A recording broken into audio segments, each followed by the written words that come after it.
Have you ever wondered how you go from this to this? Storyboard to reality? Because sometimes you have this great idea for a shot in your head and you're like, yeah, this is gonna be so cool.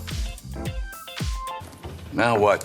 Well, to help you out, I'm gonna give you 3 tips that'll make your life way easier when making decisions as a filmmaker, and all of these were used on our latest commercial here at Motion Array, and all of them are applicable to your videos, regardless of whether it's a big budget production or a $0 DIY project. So let's start it off with the first one, keep it simple.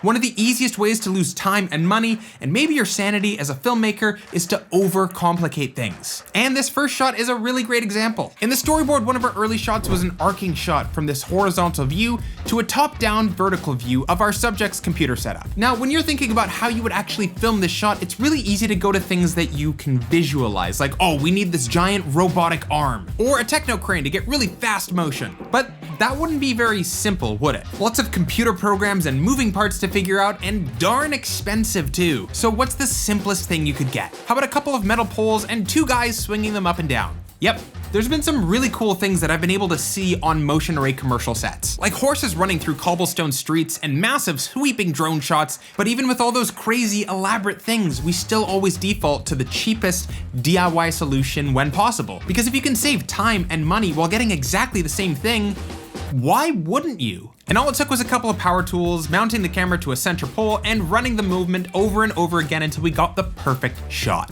And before you go complaining about how this rig wouldn't hold your camera, we're using an Arri Alexa, so no excuses, you can do something similar. But you might be asking, okay, how would you even know that would work? I mean, it's kind of risky to just show up on set and just hope that it's gonna work out. Well, that's why we always do step number 2, and this is by far the thing that I see large-scale productions do that a lot of DIY projects just never seem to think about, and that's to run tests for every key shot. These are typically called previs shots, and if they're animated, you might hear them referred to as animatics. The whole idea is that you want to test what it looks like going from storyboard to film with a super cheap dummy version. This is a version you can totally shoot on your iPhone and not care what the lighting looks like. Just look at the one concept you actually care about and see if it works. These are so helpful if you want to do things like transitions, where you want to see if a concept works and feels right before you invest a lot of time into it. And previs shots are a standard practice in the world of stunts to see how the action and choreography translates onto camera.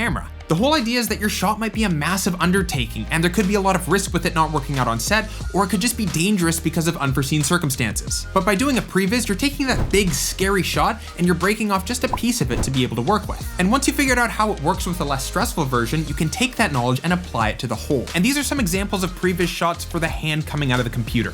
We really wanted to make sure that the concept actually looked the way we wanted it to. When it came to the main concept of the commercial, hands coming out of a computer to help you edit, there was a lot of questions at first.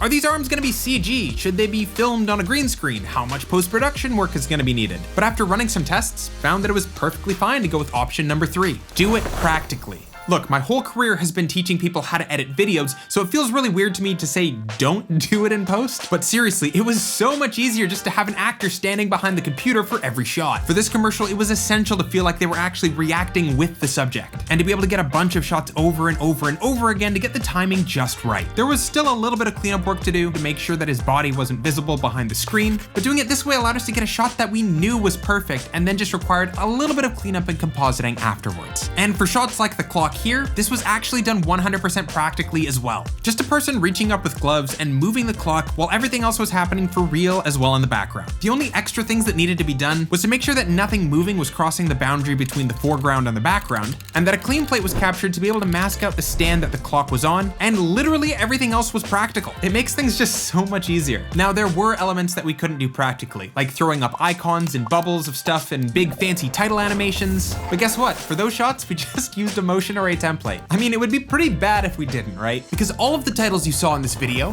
were made from actual Motion Array templates that you can download right now and just type in your text and immediately get the same result as us. I'll link those in the description down below in order of appearance, and if you wanted another way to save time as a filmmaker, check out this tutorial right here. I'll see you over there.